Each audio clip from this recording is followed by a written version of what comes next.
जय Hind. Great good afternoon to all. आज सुमित कुमार सिंह, मैं सुमित कुमार सिंह आज एक नई करंट अफेयर टॉपिक में का जो है हम लोग डिस्कशन करने जा रहे हैं, उसका एनालिसिस करेंगे। जैसा आप लोगों ने टाइटल में देख लिया, आज हम लोग FATF के बारे में पढ़ेंगे, ठीक है। और वह भी हमारे जो एक पड़ोसी देश है, और कह सकते हैं कि दुश्मन देश ही कहो, जिसे कि ग्रे लिस्ट में रखा गया है और चाइना उसे बार बार प्रयास कर रहा है कि कैसे इसे ग्रे लिस्ट से बाहर निकालें, और भारत के द्वारा यह प्रयास रहता है कैसे इसे ग्रे लिस्ट से जो है ब्लैक लिस्ट में डालें, ठीक है। तो पाकिस्तान जो है सभी को मालूम है कि किस प्रकार यह टेररिस्ट को स्पॉन्सर करता है, नर्चर करता है, safe havens of the terrorist है, और एक प्रकार से कह सकते हैं कि भारत में किस प्रकार से वह आतंकवाद को जो है भेजता है और भारत को क्षति पहुंचाने का हमेशा प्रयास करते रहता है। मनी लॉन्ड्रिंग वगैरह के भी बहुत सारे इशूज हैं, और जो UN डेजिग्नेटेड टेररिस्ट हैं उस पर भी उनके द्वारा, मतलब पाकिस्तान के द्वारा एक्शन नहीं लिया जाता है। उसके जो है उसे जेल में बंद करने का जो प्रोसीजर, जो कानूनी प्रावधान है उसके अनुसार भी नहीं। तो ये सारी चीजें हैं कि FATF का मतलब क्या है, यह ऑर्गेनाइजेशन किस लिए सेटअप किया गया है, रिसेंटली यह कैसे न्यूज में है, इसके बारे में जानेंगे। देखो, पहले FATF का मतलब तो सभी को मालूम है, फाइनेंशियल एक्शन टास्क फोर्स। अब है क्योंकि ये फाइनेंशियल, आप इसके नाम से समझ गए, फाइनेंस मतलब मुद्रा वगैरह, मनी वगैरह से संबंधित होगा, ठीक है।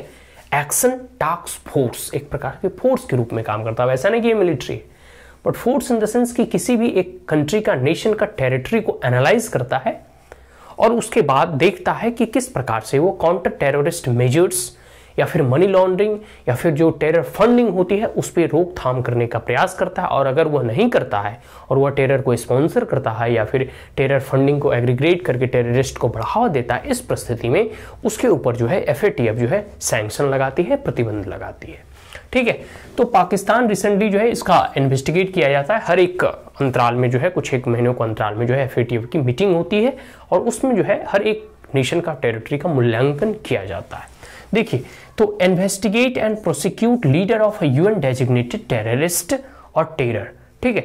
एक प्रकार से जो भी UN, बहुत सारे ऐसे टेररिस्ट होते हैं, इंटरनेशनल टेररिस्ट होते हैं जो कि यूनाइटेड नेशन, जैसे मसूद अजहर वगैरह, यूनाइटेड नेशन ऑर्गेनाइजेशन उसी जो है वैश्विक आतंकवाद घोषित करता है, और एक प्रकार से जितने भी उसके पूरे विश्व में उसकी संपदा होती है वो सब सीज कर लिया जाता है। तो बहुत सारे ऐसे प्रावधान है, लेकिन यहाँ पर एक कहा जा रहा है कि क्योंकि मसूद अजहर वगैरह या बहुत सारे ऐसे टेररिस्ट जो हैं वो पाकिस्तान बेस्ड होते हैं और पाकिस्तान उसे नर्चर करता है, उसे फाइनेंस प्रोवाइड कराता है, तो उन तमाम टेररिस्ट पे, आतंकवादियों पे जो है कभी भी पाकिस्तान एक्शन उसके खिलाफ नहीं लेता, ठीक है। अब जैसे भारत में कोई टेररिस्ट पकड़ाता तो उसे डायरेक्ट अंदर, मतलब जेल में डाल दो, लेकिन पाकिस्तान जो है और उसे बढ़ावा देता है, और इससे देखोगे पूरे के पूरे विश्व और मानव समाज, मानव जाति जो है इस आतंकवाद के जो है प्रभाव से ग्रसित है। और बहुत ही कह सकते हैं कि ऐसे कैसे जैसे ताज होटल वगैरह में या रिसेंटली पठानकोट रैग वगैरह, भारत तो खैर इससे कह सकते हैं कि मध्यकालीन भारत के बाद से ही जो है इससे पीड़ित रहा है या कह सकते हैं प्रभावित रहा है। तो डेजिग्नेटेड टेररिस्ट और जो फाइनेंस वगैरह है, सबसे बड़ी चीज़ है कि कोई भी ऑर्गेनाइजेशन या कोई भी इंस्टीट्यूशन या चाहे कोई भी टेररिस्ट ऑर्गेनाइजेशन होती है, उसे भी रन करने के लिए मनी की आवश्यकता होती है। तो फाइनेंस वगैरह का कलेक्शन, फाइनेंस वगैरह का सपोर्ट, ये सारे के सारे चीज़ पाकिस्तान में जो है किया जाता है, पाकिस्तान के थ्रू किया जाता है, पाकिस्तान इसे सपोर्ट करता है, ठीक है। तो इन तमाम चीज़ों का जो है मूल्यांकन किया जाएगा FATF की मीटिंग इन पेरिस में। अभी रिसेंटली पाकिस्तान ग्रे लिस्ट में है, तो ग्रे लिस्ट में है तो भारत वगैरह या तमाम जो है ऐसे देश जो कि टेररिस्ट के अगेंस्ट में है, उनका यह इच्छा रहता है कि किस प्रकार इसे ब्लैक लिस्ट में डालें, और पाकिस्तान का जो सपोर्टर है जैसे चाइना वगैरह, वो सोचता है कि किस प्रकार इसे ग्रे लिस्ट से बाहर निकाले। तो पाकिस्तान अभी ग्रे लिस्ट में है, और मात्र 2 ऐसे कंट्री हैं जो ब्लैक लिस्ट किए गए हैं, जिसमें कि नॉर्थ कोरिया और ईरान। ईरान को मालूम ही है कि वो न्यूक्लियर वेपन्स की खोज में अभी जो है चल रहा है, और नॉर्थ कोरिया तो खैर न्यूक्लियर वेपन्स जो ऑलरेडी परमाणु परीक्षण कर चुका है, लेकिन अमेरिका के साथ उसकी बनती नहीं है। तो ये ऑर्गेनाइजेशन बेसिकली डेमोक्रेटिक नेशन के द्वारा जो है फॉर्म किया गया था, G7 की उपज है FATF। तो इस कारण और इसी वजह से जो है ईरान और नॉर्थ कोरिया के ऊपर जो है एक प्रकार से प्रतिबंध लगाया गया है, उसे ब्लैक लिस्ट में डाला गया है। ये क्लियर हो गया, ठीक है। और पाकिस्तान अभी ग्रे लिस्ट में है। तो यहाँ इशू जो है पाकिस्तान से संबंधित है, क्योंकि ईरान बहुत दूर है और नॉर्थ कोरिया तो खैर और बहुत दूर है, ठीक है। लेकिन नॉर्थ कोरिया के परमाणु परीक्षण और ईरान का भी सपोर्ट जो है कहीं ना कहीं पाकिस्तान से लिंक है। पाकिस्तान, क्योंकि ईरान के पास जो तकनीक है वो पाकिस्तान के थ्रू हुई वहाँ पहुँचा है, और नॉर्थ कोरिया में जो ये परमाणु परीक्षण का तकनीक पहुँचा है वो चाइना के जरिए वहाँ पहुँचा है। अब हम बात करते हैं FATF ऑर्गेनाइजेशन के बारे में कि ये फाइनेंशियल एक्शन टास्क फोर्स ये ऑर्गेनाइजेशन है क्या। तो यह एक प्रकार का इंटर गवर्नमेंटल बॉडी है, ठीक है। कई एक राष्ट्रों के एक साथ मिलकर जो है एक इंटर गवर्नमेंटल बॉडी है, जो गवर्नमेंट के द्वारा इसे फॉर्म किया गया है, जो इस्टेब्लिश किया गया था 1989 में, ठीक है। 1989 में इसका जो है कह सकते हैं कि इसकी संस्थापना की गई थी, और it is a initiative of G7। G7 मुख्यतः जो है वैसे कंट्री हैं जो कि जहाँ डेमोक्रेसी है, जैसे डेमोक्रेसी और वेस्टर्न कंट्री मुख्यतः मान के चलो G7 वाले वही है। कभी हम लोग जो है स्पेशली G7 का जब कभी मीटिंग वगैरह होगा तो उसमें हम लोग रिसेंटली जो है ब्रिटेन इसकी G7 की अध्यक्षता कर रहा था, फिर फ्रांस, तो इन तमाम जो है में जो है भारत भी पार्टिसिपेट करता है। भले ही भारत इसका मेंबर नहीं है, लेकिन ऐसा कहा जा रहा है कि जितने भी जैसे डेमोक्रेटिक नेशन है सो जो है एक कह सकते हैं डेमोक्रेटिक गवर्नमेंट का एक वॉइस है, ठीक है। और एक बार एक और ऑर्गेनाइजेशन होता है G8 जिसमें रसिया है, फिर G20 है एक लार्ज स्केल पे, ठीक है। तो ये सारी चीज़ें जो है ये जो FATF की इनिशिएटिव है और इजाद है जो वह G7 के द्वारा ही किया गया है। आगे हम लोग देखेंगे इसका जो है कह सकते हैं कि कार्य क्या है, FATF का जो है मेन फंक्शन क्या है और यह क्या कार्य करती है, इसके बारे में देखिए। सबसे प्रमुख इसका कार्य है पॉलिसी मेकिंग बॉडी। देखो ये एक प्रकार की पॉलिसी मेकिंग बॉडी के तौर पे है, जो कि आतंकवाद के खिलाफ किस प्रकार की नीति होनी चाहिए कोई भी देश का, ताकि आतंकवाद जैसी घटनाओं से या आतंकी हमला जैसी घटनाओं से रोका जा सके। और जो रेडिकल इस्लामिक फंडामेंटलिस्ट वगैरह जो पाकिस्तान में बैठे रहते हैं उन्हें जो है किस प्रकार से कंट्रोल किया जा सके, ठीक है। तो यही सब है। और है जनरेट नेसेसरी बिल, और इसके माध्यम से जो है या जैसे है तमाम देशों की सरकार, जो उस देश की सरकार होती है उसके अंदर एक नेसेसरी बिल पावर को जनरेट करना, एक इच्छा शक्ति को पनपाना, ताकि वहाँ की सरकार आतंकवाद के खिलाफ में अच्छे नियम कानून का, अच्छे प्रावधानों का निर्माण कर सके, ठीक है। आगे है bring national legislative and regulatory reform, जिसके साथ साथ वह नेशनल रेगुलेटरी फ्रेमवर्क को बना सके कि how to tackle the fundamentalist और रेडिकल, और how to tackle the terrorist organisation, और जो भी टेररिस्ट गतिविधियों में, ठीक है, जो भी आतंकवाद में संलिप्त रहते हैं, चाहे उसके फाइनेंस को लेकर हो, फंडिंग को लेकर हो, ट्रेनिंग को लेकर हो, या उस रेडिकल फंडामेंटलिस्ट के स्प्रेडिंग को लेकर हो, इन तमाम चीज़ से कैसे टैकल किया जाएगा, कैसे इसे काउंटर किया जाएगा, ऐसी नीतियों का निर्माण हर एक देश की, वहाँ की अपनी लेजिस्लेटिव बॉडी, वहाँ की अपनी जो है कह सकते हैं कि जो विधायिका होती है, जो जिस भी रूप से उस देश को संचालित किया जाता है और वहाँ नियम कानून बनाए जाते हैं, तो वहाँ की पार्लियामेंट एक तरह से कह सकते हो को, या कह सकते हैं कि प्रोत्साहन देना या उसे इन्फ्लुएंस करना, या FATF का उद्देश्य होता है, ताकि रिस्पेक्टिव कंट्री, हर एक देश जो है अपने स्तर पर जो है इस काउंटर टेररिस्ट मेजर में से जो है स्टेप उठा सके, ठीक है। ये चीज़ हो गया। और नेसेसरी रेगुलेटरी रिफॉर्म, और रिफॉर्म को भी ला सके, बदलाव ला सके, ताकि जो है इस कह सकते हैं कि मेनस और इस ट्रेजेडी से निपटा जा सके। या विश्व लेवल पे देखोगे तो हर एक देश में कहीं ना कहीं, कभी ना कभी, आप न्यूज़पेपर उठा के देख लो, आज पाकिस्तान, आज यहाँ, मतलब आपको आतंकी घटनाएं या आतंकी बर्ताव जो है सुनने को मिलते ही रहते हैं। तो इस जो है कह सकते हैं कि पूरे के पूरे ह्यूमैनिटी के ऊपर जो यह ब्लैक स्पॉट है, इसे कैसे रिड्यूस किया जाए और इसे कैसे धीरे धीरे जो है इसे टैकल किया जाए, इसे काउंटर किया जाए, और कौन कौन से स्टेप्स के माध्यम से कौन कौन से कदम उठाए जाने चाहिए एक सरकार को, ताकि इस किसी भी ऐसी जिससे कि मानव जाति को, मानव समाज को बहुत हानि होती है, ऐसी तमाम प्रत्याशित और एक प्रकार से कह सकते हैं कि वैसी घटना जो कि ब्रूटल मर्डर, देखते बॉम्ब ब्लास्ट का हो जाना, कई बार जो है प्लेन हाईजैकिंग वगैरह हम लोग के देश में ऑलरेडी मतलब देखो पठानकोट वगैरह देख लो, उरी अटैक देख लो, या फिर ये ताज होटल का अटैक देख लो, इधर रिसेंटली अहमदाबाद में ब्लास्ट हुए, फिर पटना के मोदी जी की रैली में ब्लास्ट हुआ, और कई जगह ऐसे ब्लास्ट आपको देखने को मिलते। तो ये भारत तो कह सकते हैं, इससे कह सकते हैं आज़ादी के बाद से तो और अधिक पीड़ित हो गया। और आज़ादी मध्यकालीन भारत से ही ये सब सारी चीज़ें चल रही थी, लेकिन उस वक्त उतनी टेक्नोलॉजी नहीं थी। जिस प्रकार से टेक्नोलॉजी, सोशल मीडिया वगैरह बढ़ रहा है, तो धीरे धीरे इन गतिविधियों में भी और इजाफा हो रहा है, ठीक है। लेकिन भारत जो है अपने तरीके से मेजर्स और स्टेप और रेगुलेटरी फ्रेमवर्क बना रखे हैं, जैसे NIA वगैरह हो गया, ठीक है, जो कि काउंटर टेररिस्ट जस्ता है, एक प्रकार से कह सकते हैं कि पुलिस फोर्स है, मिलिट्री है, आर्मी है, और जितने भी कह सकते हैं कि UAPA है, और बहुत सारे ऐसे मेजर्स जो है भारत के द्वारा उठाए जाते हैं। साथ साथ भारत, जैसे देखो मसूद अजहर वगैरह को भारत के द्वारा इनिशिएट किया गया था, ताकि यूनाइटेड नेशन ऑर्गेनाइजेशन में उसे टेररिस्ट, इंटरनेशनल टेररिस्ट घोषित किया जाए। तो एक प्रकार से भारत के द्वारा मेजर लिया जाता है, ठीक है। और पाकिस्तान जो है इस पर कोई कदम नहीं उठाता, वो और सोचता है कि हम आतंकवादी को भेजकर भारत को तबाह करें। तो इसलिए इसे ग्रे लिस्ट में डाला गया है, ठीक है। और कह सकते हैं कि इस्लामिक फंडामेंटलिस्ट जो होते हैं, वो Pakistan as a Islamic republic है, तो वो शुरुआत से ही ऐसा, मतलब कह सकते हैं कि भारत को कन्वेंशनल वॉर में नहीं जीत सकता।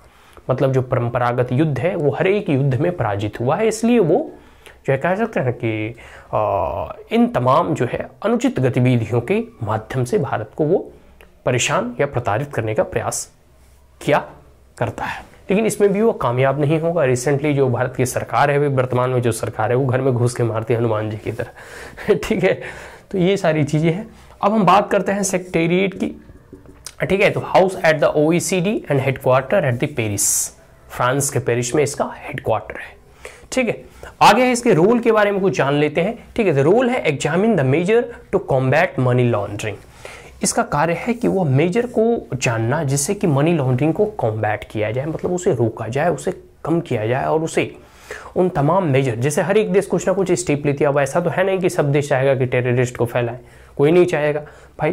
तो कौन देश किस प्रकार के मेजर्स ले रहे हैं, इसका मूल्यांकन करना, इसका असेसमेंट करना, ठीक है, उसका एनालिसिस करना, और उन तमाम मेजर जो कि मनी लॉन्ड्रिंग वगैरह को कॉम्बैट करता हो, उसे रोकता हो मनी लॉन्ड्रिंग के विरोध में। क्योंकि देखो मनी ही है ऐसा चीज़ है, पैसा ही ऐसा चीज़ है जिसके माध्यम से टेररिस्ट वगैरह वेपन्स खरीदते हैं, एक जगह से दूसरे जगह जाते हैं, ट्रेनिंग हो गया और बहुत सारी चीज़ें हो गया, ठीक है। आगे कॉम्बैट टेररिस्ट फाइनेंसिंग, और जो भी टेररिस्ट की फाइनेंसिंग है उसे कॉम्बैट करना, उसे रोकना, उसकी रोकथाम करना, ये इसका प्रमुख रोल है। आगे है counter proliferation of weapons of mass destruction. देखो ईरान वगैरह और नॉर्थ कोरिया ये उतना टेररिस्ट को सप्लाई नहीं करता, लेकिन क्योंकि ये न्यूक्लियर वेपन्स बना रहा है, तो nuclear weapons is a weapons of mass destruction. Mass destruction, mass मतलब लार्ज स्केल पर, बहुत बड़ी स्तर पर, और डिस्ट्रक्शन मतलब विनाश। तो एक प्रकार से नॉर्थ कोरिया वगैरह हो गया या फिर ईरान वगैरह हो गया, ये मास डिस्ट्रक्शन वेपन्स और न्यूक्लियर वेपन्स को ईजाद करने के फिराक में, नॉर्थ कोरिया तो कर भी लिया, इसके कारण इसे ब्लैकलिस्ट किया गया है।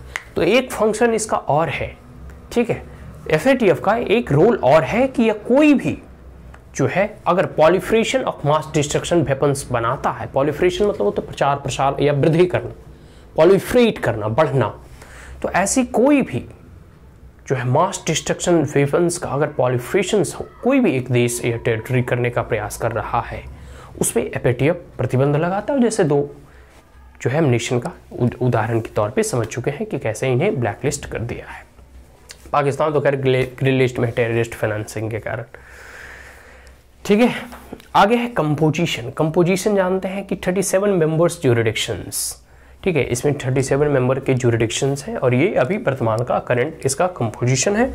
ब्लैक लिस्ट के बारे में जानते हैं कि ब्लैक लिस्ट उस कंट्री को किया जाता है, ठीक है, दो तरह का लिस्ट, ब्लैक लिस्ट और ग्रे लिस्ट।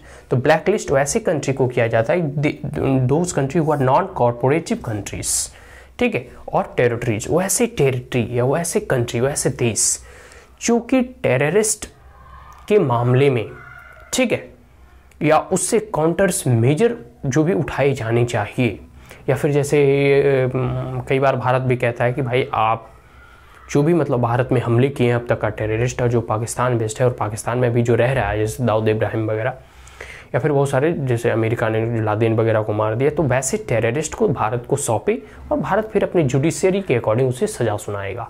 तो वैसे देश जो कि टेररिस्ट के काउंटर मेजर में सपोर्ट नहीं करता, मतलब जो टेररिस्ट की फाइनेंसिंग होती है उसका समर्थन करता है, ऐसा होना चाहिए कि भाई उसके फाइनेंसिंग को रोकना चाहिए, लेकिन आप विपरीत होकर जो है उसकी ही और फाइनेंसिंग में सपोर्ट कर रहे हैं।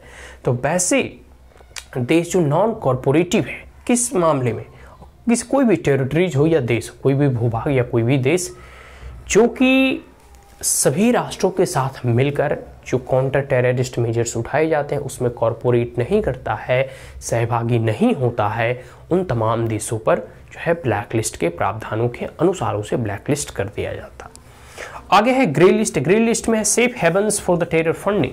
अब जैसे पाकिस्तान है, पाकिस्तान का ऑलरेडी हम लोग जिक्र कर चुके हैं कि किस प्रकार से वो टेररिस्ट फंडिंग वगैरह की व्यवस्था करता है और खुलेआम जो है मस्जिदों में जो है टेररिस्ट वगैरह जो है वो चंदा वसूल करते हैं और वो जो है भेजते हैं। तो ग्रे लिस्ट जो है ये safe happens for the terror funding. तो ग्रे लिस्ट उस कंट्री को, उस टेरिटरी को, उस नेशन को इस लिस्ट में इंक्लूड किया जाता है जो कि टेररिस्ट के लिए, आतंकवाद के लिए जो है सेफ हेवन्स है। ठीक है, हेवन मतलब होता है स्वर्ग, सेफ मतलब सुरक्षित। ठीक है, अब इसका कॉन्सिक्वेंस क्या होता है? मान लो किसी देश को ग्रे लिस्ट में या ब्लैक लिस्ट कर दिया गया, तो इसके परिणाम क्या हों? सबसे बड़ी बात है कॉन्सिक्वेंसेस। अगर कोई भी चीज़, जैसे अब अगर आपको बोल दिया जाए कि आप कोई क्राइम करते हैं और आपको सज़ा नहीं होती है, तो आप क्राइम करने से हिचकेंगे नहीं, किसी का भी कोई खून कर देगा। लेकिन अगर कह दिया जाए कि अगर आप किसी का भी क्राइम करते हैं, कोई भी हीनियस क्राइम करते हैं, in that consequences you will be punished। ठीक है, कोई भी होता भी ऐसा ही है कि अगर कोई भी क्राइम करता है तो उस परिस्थिति में उसे कड़ी से कड़ी सजा दी जाती है। तो लोग डरते हैं कि भाई हम जेल चले जाएंगे या हम कोई क्राइम ना करें। ठीक है, तो इसके परिणाम जो है economic sanction in the sense कि उस पर जो है आर्थिक प्रतिबंध लगाया जाता है। कोई भी देश जो कि FATF के ग्रे लिस्ट में या ब्लैक लिस्ट में जिन्हें डाल दिया जाता है, उस पर आर्थिक प्रतिबंध लगाया जाता है। उस पर आर्थिक प्रतिबंध इसलिए लगाया जाता है ताकि वह देश टेररिस्ट को फाइनेंस कर रहा है। आगे है जैसे IMF वगैरह है, वर्ल्ड बैंक है, एशियन डेवलपमेंट बैंक है। तो प्रॉब्लम इन गेटिंग लोन्स, उसे लोन लेने में, जैसे देखो बहुत सारे ऐसे कंट्री हैं जैसे भारत या जितनी भी डेवलपिंग या डेवलप्ड कंट्री हैं, वो अपने देशों के विकास के लिए, उन्नति के लिए, प्रगति के लिए जो है बड़ी बड़ी जो मल्टीनेशनल इंस्टीट्यूशंस हैं, ठीक है, जो कि ऐसे डेवलपिंग फंडिंग प्रोवाइड कराते हैं, जो कि देश के विकास में फंड प्रोवाइड कराते हैं।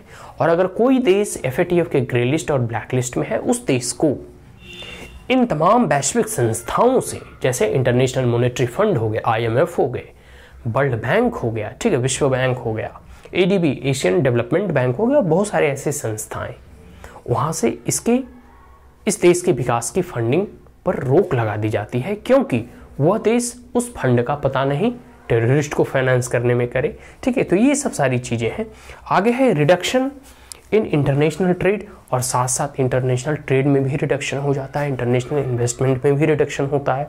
अब जैसे देखो कैसे, मान लो कोई देश है, भारत और पाकिस्तान है, तो भारत जो है कोई लिस्ट में ना ग्रे लिस्ट में है, ना वो ब्लैक लिस्ट में है, पाकिस्तान ग्रे लिस्ट में है। तो मान लो कोई दो इन्वेस्टर, कोई दो पूंजीपति, कोई दो उद्योगपति, वह सोचे कि चलो भाई हम कहीं इन्वेस्ट करते हैं, तो पाकिस्तान भी है, भारत भी है, तो वो पहले भारत आएगा, क्योंकि भारत में और बहुत सारे क्राइटेरिया होते हैं इन्वेस्टमेंट के, लॉ एंड ऑर्डर हो गया, पुलिस हो गया, स्टेबल गवर्नमेंट हो गए, इन्वायरमेंट हो गया, ईज ऑफ डूइंग बिजनेसेस हो गया, और बहुत सारे ऐसे क्राइटेरिया होते हैं इन्वेस्ट करने के। लेकिन एक क्राइटेरिया यह भी होता है कि क्या वह जिस देश में हम इन्वेस्ट करने जा रहे हैं, क्या वह सेफ एंड सिक्योर है? कहीं ऐसा तो नहीं कि कोई टेररिस्ट वगैरह का वहाँ अटैक हो जाए, हमला हो जाए। तो ये सब सारी चीज़ें भी इंपॉर्टेंस रखता है कि कोई भी पूंजीपति, उद्योगपति इन्वेस्ट करने से पहले देखता है कि कहाँ स्टेबिलिटी है, कहाँ पीस एंड ऑर्डर है। ठीक है, तो इन्वेस्टमेंट भी इससे इफेक्ट करता है।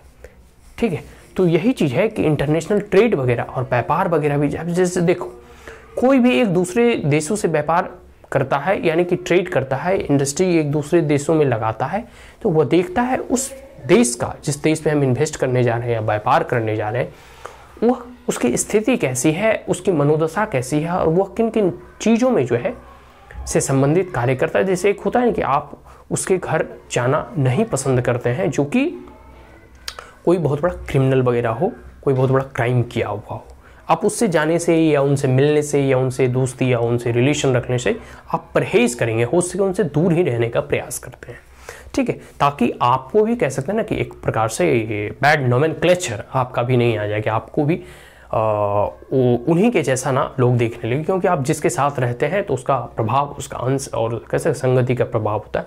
तो उसी प्रकार से आप अच्छे लोगों के साथ रहते हैं ताकि हमारा भी व्यक्तित्व और चरित्र अच्छा बना रहे, ठीक है। तो ये चीज़ हो गया। आगे है इंटरनेशनल बायकॉट। जो भी कंट्री FATF के ग्रे लिस्ट और कह सकते हैं ब्लैक लिस्ट में होता है, उसे इंटरनेशनली, अंतर्राष्ट्रीय स्तर पर उसे जो है लोग जो है या देश जो है उसका बाइकआउट करते हैं कि भाई तुम तो टेररिस्ट को फाइनेंस कर रहे हो, तुम तो मनी लॉन्ड्रिंग वगैरह या जो भी ऐसे क्राइटेरिया है जो कि एक काउंटर मेजर उठाने चाहिए थे, उसके अगेंस्ट जाकर तुम उसे और फाइनेंस कर रहे हो और सपोर्ट कर रहे हो, जो पूरे के पूरे मानव जाति और पूरे के पूरे मानव समाज के लिए हानिकारक है। तो इन तमाम परिस्थितियों को देखते हुए जो अंतर्राष्ट्रीय समुदाय होता है उस देश से को जो है बाइकआउट करता है, उसे छोड़ता है, उसे कह सकते हैं आइसोलेट करने का प्रयास करता है।